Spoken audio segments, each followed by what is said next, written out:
Baik, dalam podcast kali ini kita akan membahas terkait minuman yang menyehatkan untuk badan dan juga bagaimana pemanfaatan tanaman rempah asli Indonesia agar bisa menjadi cuan. Ini dia podcast cerita naik kelas.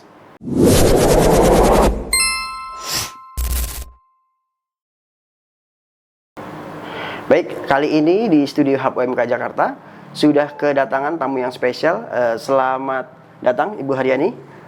Selamat datang, terima kasih Mas. Aku udah diundang ke sini. Gimana kabarnya? Alhamdulillah sehat, luar biasa, pokoknya sehat. Nah, pemirsa, bisa dikasih tahu nggak ke pemirsa ini gambaran awal terkait dengan produk brand dari Ibu Nusaibah Herb and Spice itu seperti apa? Silakan Bu. Oke, aku Haryani, owner dari brand Nusaibah. Jadi Nusaibah itu produknya tuh makin kesini makin banyak Mas. Jadi dulu awalnya itu rempah-rempah, bumbu masak. Rempah-rempah bumbu masak tuh kayak yang biasa dipakai ibu deh tuh kayak lada, ketumbar, kemiri gitu. Itu ada yang bentuk bulat, ada yang serbuk, yang kita giling jual serbuk jadi lebih mudah dipakai. Dan juga bumbu-bumbu masak, jadi cabai giling, bawang giling, seperti itu yang diracik jadi bumbu rendang, bumbu-bumbu tradisional. Pokoknya ini rempah-rempah tuh yang asalnya dari Indonesia dan dijadikan makanan, masakan atau minuman khas Indonesia gitu. Oke. Kalau alamat Nusaibah sendiri di mana? Nusaibah itu ada di Jagakarsa, tepatnya di Kelurahan Srengseng Sawah, Kecamatan Jagakarsa, Jakarta Selatan. Jadi memang posisinya sih Jagakarsa tapi bukan yang ke arah Depok gitu Mas. Oke, berarti sudah dekat perbatasan dengan Depok berarti ya? Perbatasan Depok. Ada kiosnya nggak sih atau masih tempat produksi saja atau ada tempat jualannya? Ya ada kita alhamdulillah sekarang sudah ada 2, ada khusus tempat produksi dan ada outlet. Nah outletnya itu di produk yang berikutnya nih, produknya minuman botanika. Itu ada produk kedua ya, selain rempah dan bumbu, akhirnya ada launch lagi minuman botanikal dan ada jamu. Di situ di Jakarta juga sama, di Jalan Haji Sibi, di situ kita ada outlet yang jual minuman plus bisa konsultasi kesehatan. Oke, berarti emang bermanfaat untuk badan ya? Badan, ya. Oke, kalau bicara tentang botanical drink tadi dibilang terus jamu, awal mulanya berdiri Nusaibah itu di kapan? Di tahun berapa Bu? Wah, kalau rempah-rempah itu sebenarnya tuh udah lama banget. Rempah-rempah itu aku awal pertama kali jualan bikin produk nih itu 2005 sebenarnya. 2005 cuma itu kan aku itu hanya rempah-rempah aja berarti? Rempah-rempah aja dan itu hanya nggak yang jadi pengusaha beneran gitu loh. Jadi masih yang awal-awal ya? Awal-awal, jadi masih sambil kuliah gitu, sambil kuliah. Oh ini ternyata peluang ya, coba ikut jual-jual. Ternyata pas pada saat setelah lulus kuliah, ternyata mendingan jadi pengusaha ya daripada harus bekerja gitu ya dengan ijazah. Akhirnya ya udahlah aku ngembangin usaha aja gitu. Kuliah tapi sambil kerja dengan memanfaatkan rempah berarti. Ya betul. Kuliahnya jurusan apa? Apakah jurusan rempah-rempah atau jurusan biologi atau tanaman? Kuliahnya itu aku dulu pertama kali itu di analis lingkungan di IPB. Oh, analis lingkungan, oke. Iya, itu udah main rempah-rempah. Nah, kebetulan kan memang mahasiswa banget ya, mahasiswa yang butuh cuan. Akhirnya ada satu mata kuliah itu kalau nggak salah namanya ekologi tumbuhan. Kebetulan itu dosen, dia itu ngasih tugas ke kita untuk hafalin nama di jamuan. Oke, awalnya itu ya. Awalnya itu tumbuh-tumbuhan yang bermanfaat. Akhirnya kita ngapalin nih nama ini, terus nama latinnya apa. Misalkan kayak daun sendokan, Pantago mayor, terus daun pegagan, Centella asiatica. Itu udah kita hafalin tuh nama latinnya. Setelah itu kita suruh ngapalin khasiat. Dari nama latinnya sekarang khasiatnya. Khasiatnya itu buat apa? Aduh, ini akhirnya kita buka dong, terus berhubung otaknya. Aduh ini bisa jadi cuan kali ya gitu rempah-rempah. Nah itu pertama kali banget aku dulu di Bogor tuh sempat ngekos terus nggak jadi ngekos pulang balik. Pas pulang balik kan repot. Akhirnya ada temen udah tinggal di rumah papa angkatku aja gitu. Nah rumah papa angkatnya itu, aku jadi cerita banget nih mas, historik banget dong. ya. Terus Papa aja. angkatnya itu rumahnya itu nggak pernah ditempatin, jadi halamannya itu banyak rumputan. Oke. itu apa ya? Aku ketemu yang namanya itu daun tapak liman, daun pegagan, daun tepuyung di halaman rumah si temanku itu, si papahnya kan. Aku cabut-cabutin sambil ngebersihin rumput, aku keringin, udah deh, dibungkusin, dijual. Dan itu laku. Dan kita nggak modal dong, modal ngebersihin rumah, gitu kan, terus dapet, ternyata peminatnya banyak nih dulu di Bogor itu. 2005 belum banyak nursery dan belum banyak yang jualan jamu-jamu. Terus akhirnya habis dong, itu nggak ada lagi, saya nggak punya sumber, nggak ada sumber untuk nyarinya untuk nyari lagi, repeat order kan. Repeat order, akhirnya gimana nih, ya udah akhirnya aku cari-cari, ternyata di Jogja. Dulu memang mamaku dulu pernah jual jamu-jamuan gitu, cuman memang nggak, anaknya tuh aduh jangan fokus aja kuliah gitu, jangan terdistract sama mencari cuan gitu kan. Cuma kan tetap aja ya, anaknya tuh butuh jalan, butuh buku atau apalah ya gitu, yang nggak minta gitu. Akhirnya pas pada saat libur kuliah, aku tuh dulu mulai usaha tuh libur semester 3 aku mulai awal-awal. Itu juga modalnya tuh modal nekat banget. Jadi aku dapat jatah uang buat bayar semesteran. Aku gambling tuh. Ini aku pakai buat modal nih. Aku izin, aku libur nih 3 bulan, aku mau usaha. Aku bilang gitu, nanti aku pakai uang semesteran, doain mudah-mudahan balik. Kalau enggak aku nggak kuliah nih besok nih gitu kan. Alhamdulillah itu balik modal tuh pada saat deadline aku harus bayar semesteran. Balik modal dan akhirnya tergiur dong. Jualan kayak gitu, rempah-rempah ini kan jarang main, zaman dulu jarang ya mas ya, kayak lada, ketumbar kayak gitu jarang. Jadi aku yang marginnya tuh bisa lumayan besar deh tuh, bisa sampai 100% lebih lah ya marginnya. Zaman dahulu tuh agak-agak mudah banget. Dan plus tanaman herbal itu tadi. Jadi akhirnya aku cari repeat order, liburan di semester berikutnya aku ke Jogja. Cari bahan baku, ternyata banyak banget di sana. Akhirnya udah deh, hasanah perjamuannya tuh banyak gitu. Cuman aku nggak tahu manfaat spesifik, aku nggak ngilmu nih. Ini aku jual kayak gini tapi aku nggak ada dasarnya gitu. Hanya jual aja, yang penting ada duit aja. Iya, tapi gitu. Belum tahu manfaat dari produk-produk yang ibu jual. Betul. Seperti itu. Paling aku baca buku gitu kan. Ini hasilnya ini, dan zaman 2005 itu tuh belum strict banget sama perizinan. Itu masih aku jual biasa aja. Iya, jual biasa. Jadi masih aman lah gitu. Baik, emang menarik sekali ya, mahasiswa tahu cara untuk menghasilkan uang, akhirnya berani untuk karena melihat peluang, jadi berani untuk menghasilkan produk dan dengan cara yang tidak banyak orang ketahui gitu. Bisa memanfaatkan tanaman yang memang bisa dijual untuk menjadikan produk. Nah, tadi dibilang bahwa tahun 2025 belum ada izin dan sebagainya, belum marak terkait perizinan dan sebagainya. Sekarang Nusaibah mulai fokus untuk ada Nusaibah sendiri dan mulai melakukan perizinan mulai dari NIB, halal dan sebagainya itu di tahun berapa, Bu? Kalau perizinan sekarang nih udah NIB, terus halal, haki, Bepom, itu aku mulai di 2022. 2022 itu memang sebenarnya itu di 2002 itu kan pasca pandemi mas. Betul. Ya itu fasenya aku turun banget tuh sebenarnya.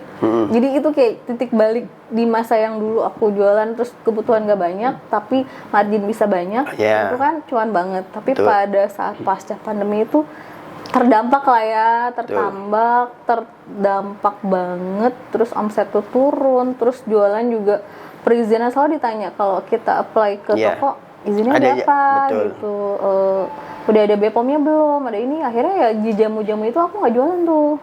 Pada saat di fase-fase itu aku nggak nge-up lagi si jamu-jamuan karena mentok kan di perizinan gitu. Jadi di 2022 aku coba buat NIB terus mencoba di 2003-an lah ya, BPOM itu, dan harus buat dan harus ada tempat produksi segala macam. Ya mau nggak mau ya, karena memang akhirnya karena keputusan hidup aku untuk menjadi usaha, mau nggak mau gimana caranya usaha ini harus berjalan lagi nih gitu. Berarti istilahnya di 2022 mulai benar-benar diseriusin untuk adanya tempat produksi baru. Betul. Adanya perizinan-perizinan yang memang harus dipenuhi untuk peraturan perundang-undangan. Jadi mulai diseriuskan di tahun 2022. Ya, betul. Karena memang ya 2019 sampai 2021 kan memang COVID ya, jadi pandemi ya, memang banyak usaha-usaha yang down, yang turun seperti itu. Berarti Ibu terdampak tuh yang pada saat pandemi. Terdampak banget, Mas. Oke. Nah, sekarang mulai dari 2022 apa yang baru? Dari 2022 itu dari segi produk ada yang baru? Banyak, akhirnya banyak. Karena memang kan sekalian ya aku NIB itu apa sih, aku cari tahu, akhirnya ada NIB, lalu perizinan ternyata alhamdulillah sekarang dimudahkan juga ya. Betul. Sama pemerintah lewat OSS. Betul. Jadi ini bisa PSAT, jadi si rempah-rempah nih kayak yang ketumbar lade itu aku pakai izin PSAT. Itu PSAT itu apa? Pangan segar asal tumbuhan. Dia dikeluarkan oleh Dinas Kesehatan? KPKP. Oh, KPKP. Ya, KPKP. Nah, kalau untuk bumbu-bumbu yang raciknya tuh, bumbu rendang, bawang putih segala macam itu kita pakai PRT. Nah, itu pakai PRT, lalu si jamu-jamuan aku penasaran nih. Jamu-jamuan akhirnya apa ya yang bisa aku kerjakan, izinnya ini yang lebih paling agak mudah gitu. Nah, ternyata BPOM MD itu urus Badan POM untuk izin edar makanan dan minuman. Makanan minuman berarti belum nyambung nih sama Simplicia yang kemarin dulu pernah aku jual ya kan. Betul. Tapi nggak apa-apa, ini aku coba, akhirnya tuh keluar deh tuh produk baru, karena aku mencoba. Aku harus punya izin BPOM dan aku biar tahu nih tata cara perizinan. Aku mengajukan BPOM dengan produk si botanical drink itu yang ada aku 5 varian, awalnya 5 varian. Kunyit asem, Rosella, Pon-pon, wedang kencur. Sama jahe racik. Itu dengan izin BPOM berarti? Dengan izin BPOM. MD-nya udah keluar berarti kan? Sudah ada? Sudah keluar. Berarti produk baru di 2022 itu? 2022, ya. Tapi ini tetap jalan? Tetap jalan. Dengan tadi ya, izinnya PSAT dan juga PRT. Dan juga halalnya. Ya, halal. Itu juga alhamdulillah sih sudah ada beberapa nomor halal ya gitu, karena memang alhamdulillah dimudahin, zaman sekarang lebih gampang dengan online, jadi semua perizinan sudah lengkap nih sekarang. Baik, dengan izin tadi yang sudah lengkap, berarti 2023 sudah mulai melakukan pemasaran baru lagi, berarti mulai dari yang produk kering sampai yang tadi yang baru yang botanical drink. Nah, sekarang bisa cerita nggak Bu, gimana awal ketemu atau bisa gabung dengan Hub UMK sendiri itu, tahu dari mana, terus bagaimana, dan Ibu memutuskan aku ikut jadi binaan Hub UMK seperti itu? Jadi itu ya Mas, di 2022 sampai 2024 awal atau 2023 akhir tuh BPOM MD aku baru keluar. Nah, dengan effortnya ya, dengan BPOM itu kan harus nyiapin ruang produksi yang perfect gitu ya kan. Terus udah ngemodalin nih kan, kasarnya ngemodalin ya, udah ngemodalin, terus udah punya izin edar. Nah, aku bingung dong, ini mau dipasarin kemana? udah dengan semangat menggebu-gebu, ini izin harus beres semua nih, dari rempah-rempah, bumbu segala macam. Mereka fase-fase mau menstabilkan ya kan, di masa-masa 2024 2023 itu kan belum, kalau aku belum di fase stabil untuk memasarkan, masih yang benar-benar delosor abis lah ya waktu itu. Aduh, ini masarinnya kemana nih, siapa yang mau, aku harus ngejual kemana, sedangkan udah effort ya minuman gitu. Kalau bumbu-bumbu itu masih awet dan masih bisa kirim jauh kan. Akhirnya di 2024 beres, aku ketemu sama temen Ya, dan ternyata itu tetangga, jadi kenalan di satu komunitas UMKM dan ternyata rumahnya dekat rumah dan dia juga suka datang tuh ke toko aku, suka konsul, suka beli jamu-jamu gitu. Dia datang, dia bilang, Uma ini aja coba ke PLN deh, di sana tuh ada hub UMK, coba follow IG-nya, nanti di situ ada linknya untuk ngedaftar gitu. Oh iya, coba deh aku coba ya, aku tuh bingung soalnya gimana ini cara masarin jamu. Sebenarnya ini produk tuh aku buatnya tuh bagus, cuman bingung ya masarin di mana gitu kan. Akhirnya aku daftar deh tuh ke isi formnya yang di Bit.ly-nya itu hub UMK. Terus masuk ke grup binaan, terus ada pelatihan, aku ikut, aku datang, aku ikut, aku kenalan, terus ditawarin untuk pertama kali event apa ya? TJSL. Ya. TJSL tuh yang kalau setiap hari Jumat di kantor PLN itu lumayan, omsetnya tuh lumayan. Kan aku jualan cuma si minuman nih. Waktu itu pure botanical ya? Iya, botanical drink. Karena memang poin aku gimana cara ngembangin si botanical drink ini gitu. Udah sayang ya, udah kadung izin keluar tapi bingung masarinnya. Akhirnya di TJSL itu penjualan tuh bagus banget gitu, bagus banget. Terus aku ngobrol ya sama Mas Agus waktu kan, ngobrol, Mas ini ngembangin gimana ya? Aku tuh backgroundnya tuh udah dengan histori yang panjang. Terus aku tuh pengen begini, pengen berkembang lah ya si produk ini, bagaimana caranya. Ya udah akhirnya alhamdulillah kayaknya setelah TJSL banget ya aku ditawarin sama Mas Agus untuk isi workshop. Workshop dulu Mas. Betul. Jadi instruktur untuk bikin minuman herbal waktu itu. Itu pokok nggak ada seminggu setelah TJSL deh, langsung ditawarin jadi instruktur isi workshop pembuatan tanaman toga. Pembuatan jamu yang berbau toga. Ya aku langsung amazing, dengan senang hati aku bilang gitu ya. Aku langsung alhamdulillah ternyata ada jalan ya gitu untuk ngembangin gitu. Selanjutnya gimana perkembangan botanical drink setelah join menjadi binaan dari hub UMK? Perkembangan penjualannya seperti apa sekarang? Penjualannya tuh lumayan ya. Akhirnya setelah, jadi kan kalau ada event-event, jadi selain setelah workshop kan aku diajak bazar-bazar gitu. Terus banyak bikin video-video gitu kan yang aku upload di status atau apa gitu. Jadi ada yang teman-teman yang di toko retail gitu, Bu itu produknya apa? Jual kesini aja gitu. Jadi mereka mau, boleh tuh, aku ada beberapa toko yang aku sudah mulai jual di toko retail gitu, kayak di Happy Harvest Semarekon, dia semua cabang aku jual si minuman itu, dan mereka tertarik gitu ya, dan mereka juga akhirnya mau produk-produk yang dikembangin nih. Jadi aku di Hub UMK nih banyak mengembangkan produk ternyata. Jadi dengan ngobrol dengan fasilitator yang ada, dengan Mbak Tiara semua ngobrol, Bu aku Mbak aku kayaknya harus gini deh, pengen gini. Ya Bu gini. Jadi aku kan yang bereksperimen, bikin produk baru gitu. Jadi sekarang kalau ada orang nanya nih, misalnya di toko nih kemarin, aku cerita dulu ya. Ya boleh. Jadi karena udah terbiasa, Bu bikin ini dan terlatih di Hub UMK, si toko retail itu, Bu bisa ini nggak? Ada, tenang aja. Jadi walaupun aku belum mikir, ada dulu gitu. Meskipun variannya aslinya tidak ada, belum ada. Gitu, varian belum ada dan sekarang ada, kayak gitu. Itu akhirnya terlatih Mas, beneran. Oke, baik. Jadi kan tadi perkembangannya bahwa awalnya botanical drink tadi 5 varian. Nah, sekarang sudah berapa banyak? Sekarang, apakah sudah ada peningkatan atau belum? Kalau si botanical drink yang minuman ready to drink itu kita udah ada 10 sekarang varian. Oke. Terus setelah pembinaan berarti? Setelah pembinaan.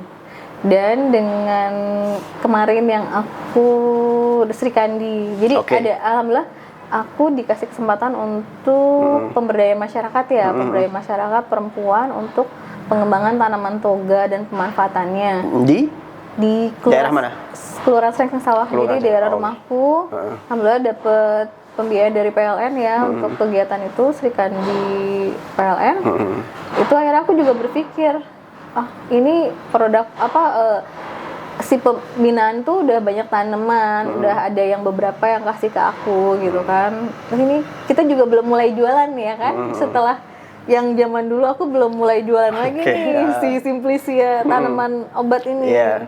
Akhirnya aku oh iya ini harus dikemanain lagi nih, aku juga akhirnya aku coba urus izin, aku tanya izinnya untuk Simplicia tunggal, kayak misalkan kemarin ada yang store Mengkudu, Mengkudu Pegagan, dan aku juga ada panen tuh dari R. Petra tuh kemarin sempat panen Pegagan, panen kencur, itu banyak, dan mereka aku udah bilang juga sih ke mereka. Ibu tampung berarti? Ada yang saya tampung, ada yang saya edukasi lagi. Ini dikeringkan, caranya seperti apa biar jadi produk unggulan mereka, atau saya tampung akhirnya saya jual, saya urus izinnya, itu alhamdulillah bisa pakai PSAT yang PSAT, tapi kita tanpa menyantumkan khasiat di situ, itu boleh. Aku sudah cross check juga ke BPOM, sudah cross check ke Dinas KPKP, itu approve gitu untuk dijual. Akhirnya alhamdulillah ada satu toko yang kayak gini nih, persis HPOMK, satu toko, Bu bisa produk ini nggak? Oh ada, aku punya, jadi aku bisa cerita nih setelah pemberdayaan dari PLN ini, ada, aku punya binaan untuk nanam, jadi aku punya produk-produk tuh sudah dari hulu ke hilir tuh, alhamdulillah aku pegang Bu, ya udah jual ya Bu gitu. Akhirnya sekarang kita jual si jamu-jamu kering tadi yang dari ditanam sama binaan.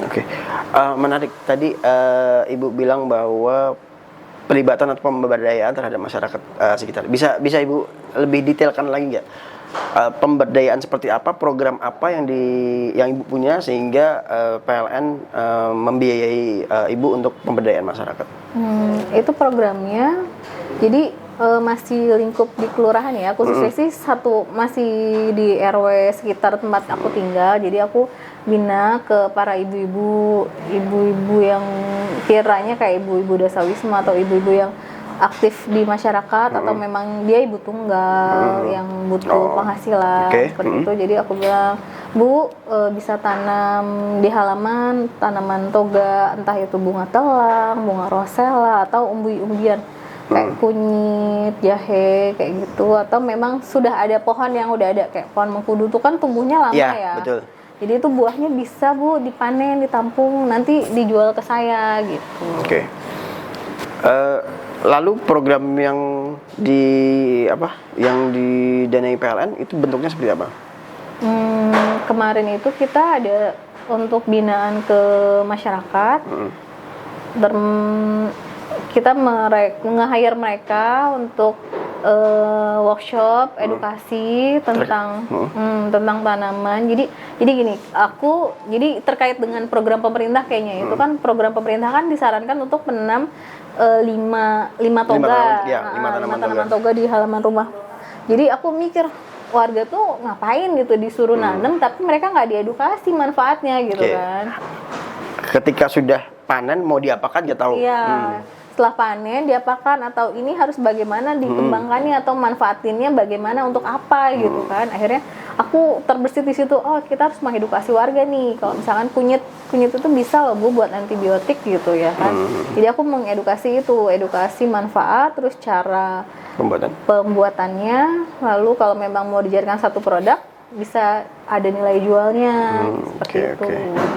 Ya, menarik ya. Jadi dari awalnya hanya rempah, lalu ke botanical drink, dan sekarang sudah masuk kepada pemberdayaan masyarakat. Nah, Ibu kalau pada saat melakukan pemberdayaan masyarakat seperti tadi, melakukan workshop dan sebagainya, mengajak ibu-ibu sekitar untuk menanam tanaman toga atau jamu, itu bibitnya Ibu yang menyediakan atau dari siapa? Bibitnya aku sediakan. Jadi aku info ke warga kalau memang ada yang mau tanam, monggo silahkan, aku punya bibit, bisa ditanam. Jadi itu ada warga yang memang ngelihat nih halamanku memang kecil ya, dia ada polybag, Bu ada tanaman ini nggak? Ada, mau beli? Nggak, ambil aja gitu. Aku bilang ambil, nanti tanam.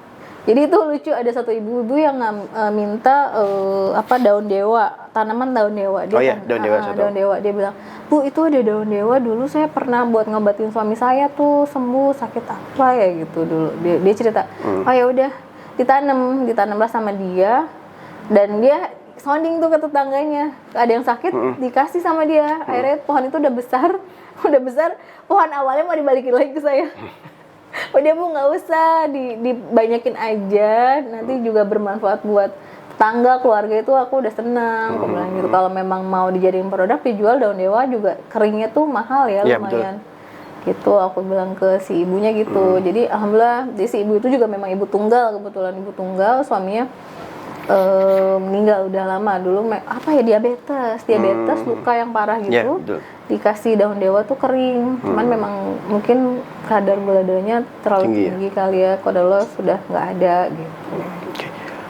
Sekarang ini untuk kan tadi varian botanical drink sudah banyak, lalu rempah juga sudah. Bisa kan itu nggak Bu? Sekarang itu segmen pasarnya Ibu kemana? Untuk botanical drink kemana? Untuk rempah kemana? Atau penyebarannya sudah sampai mana? Kalau sekarang itu aku lebih fokus masih di toko retail sih Mas, offline ya. Selain toko offline yang di outlet pribadi, aku juga supply ke toko-toko retail. Di daerah? Ada Jabotabek plus Bandung, Jakarta, Bogor, Bekasi, Bandung, Tangerang.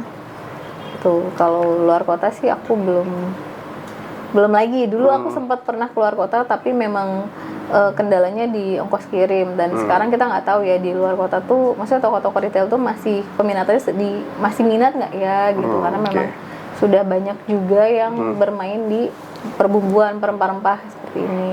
Gitu. Nah, menarik banget ya. Tadi sudah disampaikan. Nah, Ibu kan merupakan salah satu mitra unggulan dari Hub UMK Jakarta. Nah, ini apa manfaat yang sudah Ibu dapatkan dari menjadi mitra unggulan di Hub UMK Jakarta? Manfaatnya tuh banyak banget. Jadi ilmu ya, ilmu, pengalaman. Terus memang beda ya binaan. Kalau yang aku rasakan ketika di binaan Hub UMK ini, kita bener digali potensinya nih. Jadi benar-benar digali, Ibu produknya gimana nih, kayak misalnya ada pemberdayaan seperti apa gitu, spesifik gitu kan. Saya nanam terus terus dijual, terus dalam produk apa, dan produknya itu kita mau nggak mau berpikir untuk berinovasi karena diarahin inovasi. Gitu kan, lebih berinovasi Bu, yang sepertinya kalau dibuat minuman yang enak dan langsung serving gitu lebih efektif ketika customer mau gitu kan. Oh ya, jadi sekarang aku lagi berpikir untuk membuat minuman herbal yang nggak bener-bener nggak ada pahitnya gitu. Jadi yang simplicia dedaunan atau rempah-rempah aku keringin itu kita buat teh gitu. Ternyata itu manfaatnya juga masih terasa kok gitu. Dan kita juga bisa ngenalin ke masyarakat luas ini jamu asli Indonesia, seperti apa rasanya, kita bisa buat gitu. Baik, sebagai mitra unggulan dari Hub UMK Jakarta, Nusaibah ini juga sudah banyak mengikuti banyak bazar. Nah, ini bisa nggak Bu ceritakan salah satu aja pengalaman yang menarik pada saat event atau bazar yang diselenggarakan oleh Hub UMK dan juga PLN? Ada kisah-kisah, cerita-cerita menarik apa? Kayaknya apa ya? Pernah tuh 2025 itu eventnya itu kayak internasional ya, Electric City Connect. Electric City Connect itu kayak eventnya internasional atau memang customernya banyak yang bule gitu. Benar, karena memang Electricity Connect ini kerjasama antara PLN dengan MKI, Masyarakat Ketenaga Listrikan Indonesia, yang dia menyelenggarakan event Electricity Connect itu stand-standnya berasal dari perusahaan-perusahaan luar gitu. Jadi memang banyak pengunjung atau memang penjaga-penjaga boothnya memang dari perusahaan-perusahaan luar seperti itu. Oh iya, jadi itu kan eventnya 3 atau 4 hari kalau nggak salah dulu. Betul, ya, 3 hari. 3 hari. Dan di setiap hari itu pasti ada bule yang beli dia minuman. Jadi kan variannya itu kan warna-warni ya. Oh betul. Jadi ada yang orange, ada kuning, ada ungu, ada merah, ada biru. Jadi mereka tuh datang, terus ini apa? Nah, ada yang dari Korea atau mana ya, Korea, dia bawa alat translate. Ya, dia pakai translate. Ini apa? Yang ini apa? Jadi banyak nanya. Aku juga bingung akhirnya. Jawabnya pakai bahasa apa ya? Ya Inggris lah. Aku Inggris, nanti dia input tuh Inggris, dia translate lagi ke bahasa dia gitu kan. Ya udah, terus dan dia coba tuh satu, nanti dia datang lagi ternyata bawa temennya. Akhirnya temannya oh boleh nih gitu, kayak bahasanya dia mungkin itu ya. Terus akhirnya dicoba varian lagi, besoknya lagi ada yang dari mana ya, dia tuh saking variannya banyak terus menarik, Dicoba satu-satu. Ih, dia beli semua. dia beli semua, mau yang mana, Olaf gitu lah, pokoknya lah semuanya gitu. Ya udah, akhirnya udah semuanya tuh dia coba, jadi kan udah ada 8 varian waktu itu ya. Dulu ada 8 varian, ya udah jadi dia beli 8 tumbler tuh semua dia cobain. Jadi pas sorenya dia datang lagi bawa temennya. Jadi kayaknya memang mengenalkan minuman botanikal tuh apa ya, seru-seru gimana gitu ya. Jadi si bule juga penasaran, ini apa gitu, warna-warni. Tapi kan aman ya, kita jualannya kan memang benar dari bunga, dari daun kayak Tidak gitu. menggunakan pewarna Iya, kimia, memang benar-benar pure memang dari warna bahannya. alami Benar. dari bahannya. Jadi mereka tuh tertarik dan lucu, dan memang rasanya iya walaupun kunyit gitu, tapi kan soft gitu Betul. kan. Jahe juga soft, kencur gitu varian. Jadi memang ada kunyit, jahe, kencur, banyak deh variannya waktu itu, dan dia bawa itu banyak banget gitu. Itu ya lumayan sih kenalin, oh ternyata bisa kok, kita orang bule tuh masih bisa kok minum minuman kita gitu. Jadi menjadi salah satu pengalaman ibu yang menarik ya untuk bisa bertemu dengan orang luar dengan benar-benar asli dari sana dan mencoba produk ibu, dan memang sebenarnya layak produknya untuk dikonsumsi dan menyehatkan juga seperti Betul, itu. Mas. Oke, menarik. Nah, Bu, terakhir sebelum kita tutup, bisa nggak sampaikan kepada pemirsa terkait kesan-kesan ibu sudah dibina oleh Hub UMK dan juga PLN, dan kesan-kesannya seperti apa setelah ibu mengikuti banyak bazar yang sudah kita selenggarakan? Boleh disampaikan. Oh, jadi kesan aku setelah 2 tahun ya, 2 tahun jadi binaan HPUMK, alhamdulillah banyak banget input yang diberikan ke saya dan juga ke masyarakat akhirnya. Jadi dengan pelatihan dari ilmu, terus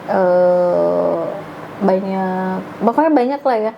Ilmu-ilmunya tuh kan juga memang, nah dari ilmu jualan nih, saya kan juga background tuh cuman suka bereksperimen sebenarnya, kayak produk, oh ini, dan memang eksperimen produk tuh aku seneng, tapi aku ternyata nggak tahu nih cara jualan, marketingnya seperti apa. Iya, marketingnya seperti apa, ngejualnya harus bagaimana, itu dapet banget dari HPUMK. Jadi memang dari nol kita dikasih tahu nih, ini brandingnya harus seperti apa, sampai awal cara nge-branding Nusaibah itu pun aku dapat dari HPUMK seperti itu. Jadi banyak pengalaman, terus pembiayaan juga ada ya, pembelian alat dari kegiatan Sri Kandi, itu alhamdulillah manfaat banget buat aku. Ya, menarik sekali cerita pada podcast kali ini. Ibu, terima kasih banyak atas kehadirannya. Saya tunggu untuk inovasi produk selanjutnya ya. Siap. Tapi sebelum closing, kita ada hashtagnya Nusaibah nih Mas. Ya, apa itu? Lestarikan warisan budaya leluhur Nusantara. Jadi pesan-pesan buat masyarakat. Oke. Lestarikan warisan budaya leluhur Nusantara. Oke, kita sama-sama untuk pemirsa di rumah sekalian memberikan pesan kepada masyarakat untuk hashtagnya Nusaibah. Oke. Kita mulai dulu. 1, 2, 3. Lestarikan warisan budaya leluhur Nusantara. Sampai jumpa pada podcast selanjutnya. Ya.